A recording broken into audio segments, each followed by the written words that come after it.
Before we get into today's edition of the Cowboys Report, who is your all-time favorite Cowboys player? Any player from all the Cowboys storied history, who is your favorite one? Let me know in the comment section of today's show. Let's talk Mazi Smith here.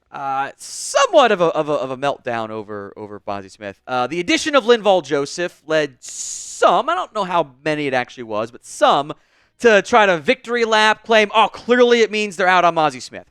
I actually don't think that is the case. And my biggest reason here is you needed Mazi Smith to play well after a very disappointing year one, and you need more up front. It was both of those things. Not, well, either Mazi plays well or you get help. Both things were on the table there for the Cowboys. And my biggest argument in that area is the snap counts, is the way that the Cowboys are going to deploy their defensive line. 2023, now look, it's a different defense, Mike Zimmer versus Dan Quinn. The guys that spent a majority of their snaps or a significant amount of snaps on the interior of the defensive line. Osa Odigizua was at about 37.5 per game. Jonathan Hankins, 25.1 per game. Chauncey Golston, DT reps only, he played both spots, was at 9.2. Mazi Smith, 17.9. Golston actually played more snaps than Mazi, but I reduced it down on just the DT filter. Neville Gallimore at 16.9. And Carl Davis is, of course, his regular season, was at 30 overall, 10 snaps per game. Overall, that's about 100 snaps per game you were playing along the defensive line. Rounding, of course, there, but it makes the math pretty easy. So, acknowledging that Chauncey Golston is going to play defensive end and not so much defensive tackle, but you could probably reduce some guys from defensive end to DT in super obvious pass rushing situations. You're looking at somewhere between 37, 47 snaps, and how you want to count Chauncey Golston, per game. Rough estimations there. Before you have made your moves along the defense line, before you added Jordan Phillips and now added Linval Joseph, your defensive tackle options were Mazi Smith and Osa Odigizua and a bunch of, I don't know what the hell you have there. You're going to, playing Osa 40 snaps per game is a lot. You could probably get 20 snaps a game out of Mazi Smith as a big run-stopping nose guard. Did anyone here want to play those guys 50 snaps per game? Each of them? No. Of course not. You're probably aiming for more of a rough 40-20-20 split or 40-25, 15-20, whatever the ratio ends up looking like. You wanted to rotate those guys. You have to rotate those guys. Now you can. Nobody out there outside of a handful of freaky players play, 90% of the snaps on the defense line. That's not how it works. So now you have Osa Odigizua and Jordan Phillips can handle the lined up at the 3 technique spot, although Phillips will be more of a run stopper, Osa's more of a pass rusher. Mazi Smith, Linval Joseph, maybe Justin Rogers can be your true nose guards, your one technique types of players. You needed help at defensive tackle. They've gotten some help now. That was the whole point of doing this thing. We will go more in depth here on Mazi Smith. What is your confidence level in him?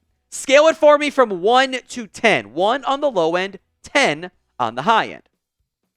I think a low number, totally fine, totally reasonable, understandable. The honeymoon is over for Mazi Smith after he didn't do much last season. It was a rough year for Mazi. I think he lost some confidence. I think he had the weight issues, the production issues. The honeymoon is over. You need Mazi Smith to look at least competent and on the upward path this year. You need him to. That part has never changed. You also needed more options behind him and alongside of him and not just have it be a two-man show where teams are playing 4 or 5 defensive tackles every game. That's how this works to keep guys fresh. So the depth angle has been addressed. Now look, it's older depth. You have some more beef on the interior. Hopefully it's aged beef and not expired beef. But you needed to find options along that defensive line room and not have it be, well, even if Mazi's, because what you had going into the training camp, even if Mazi Smith takes a massive breakout season, you didn't have enough at defensive tackle. You still might not, but I can now say you have 4 NFL caliber players on your defensive line rotation. 2 weeks ago, you didn't have 4. Really didn't. Now, today's show is made possible by Prize Picks. Prize Picks is America's #1 daily fantasy sports app, over 5 million active members. Thing I like most about Prize Picks, it's just you against the numbers. You're not battling thousands of other players, having to finish top 5% or have the perfect lineup to win anything. You just pick more or less than on 2 to 6 player stat projections and watch your winnings roll in. You can do Prize Picks on individual football games, individual baseball games. You can also do it on season-long games as well. Here's one of my wide receiver Prize Picks slates. Some injury risk involved here. That's why I did the flex place. Only got to get 2 out of 3 right. Calvin Ridley, T. Higgins, and Cooper Kupp all more than on their Prize Picks slates.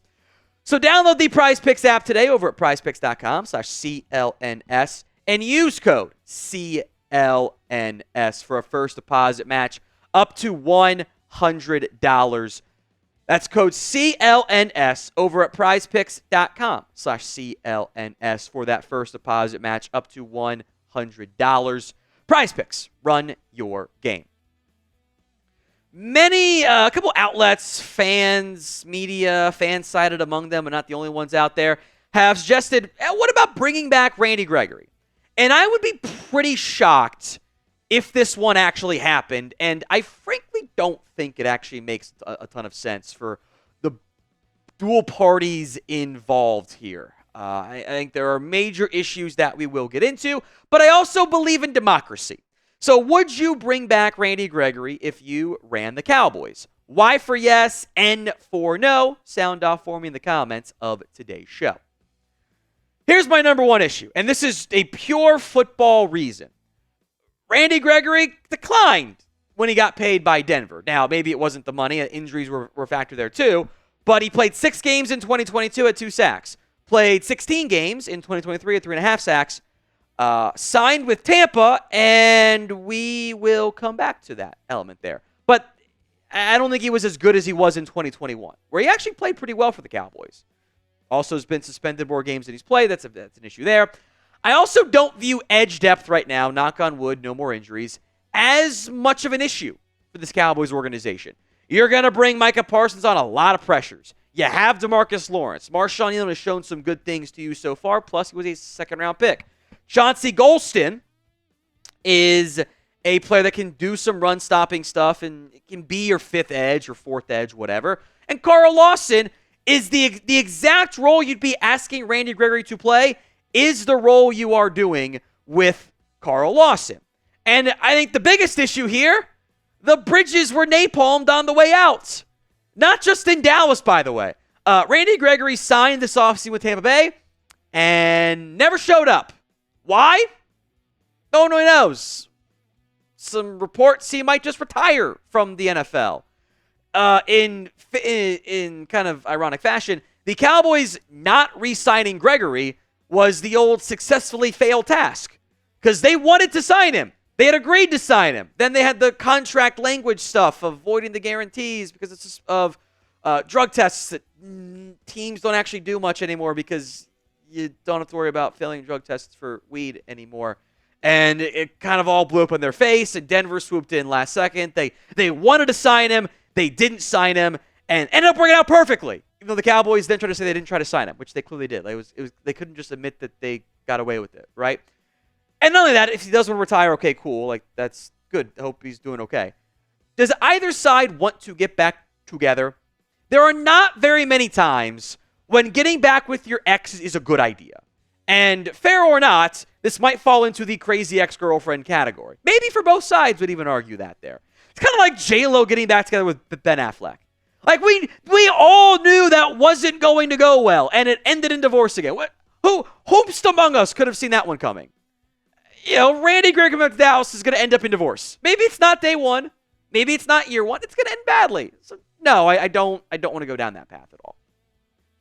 Now, we are less than 200 subs from 192,000 subscribers here on the Cowboys Report. So if you haven't already, hit that sub button, youtube.com/@CowboysTV. The running back room with DT mostly taken care of, I think, is still the biggest question mark on this Cowboys roster. And I've sat on this for a couple of days, and I figure I might as well deploy it now. I hope I don't look dumb after the final preseason game. I look at this Cowboys roster as constructed at running back. I think you have to put Deuce Vaughn on here.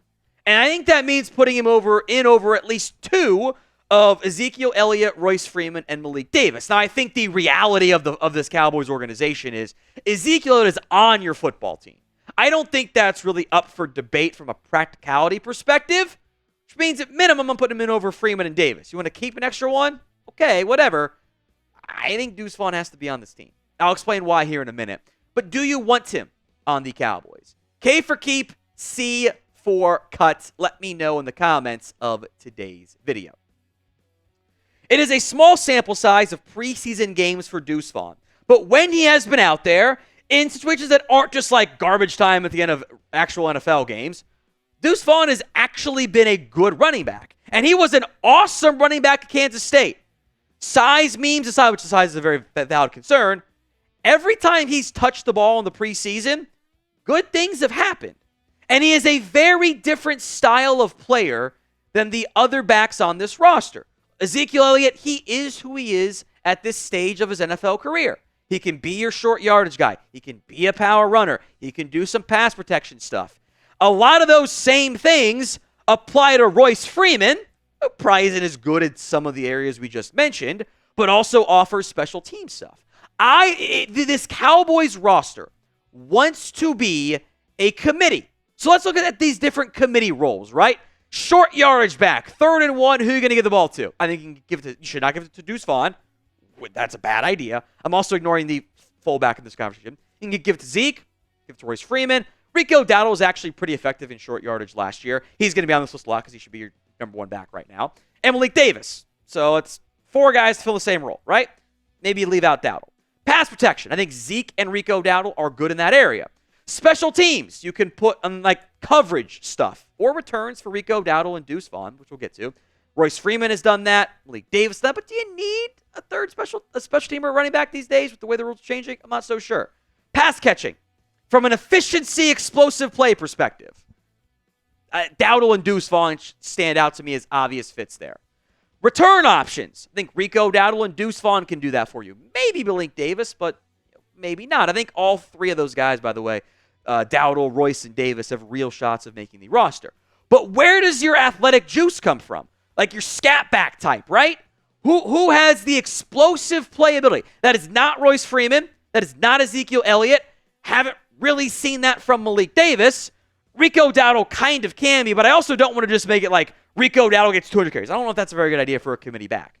I would argue that Ezekiel Elliott, Royce Freeman, and probably Malik Davis too, are too redundant for this committee role. I don't want 3 short yardage backs. I need some explosive plays. I need someone who can make guys miss.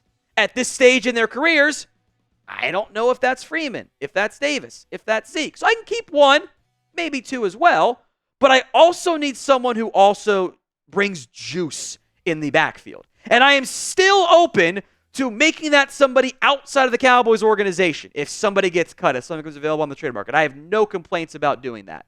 But of the guys on the roster, it's kind of just Deuce Vaughn at this point.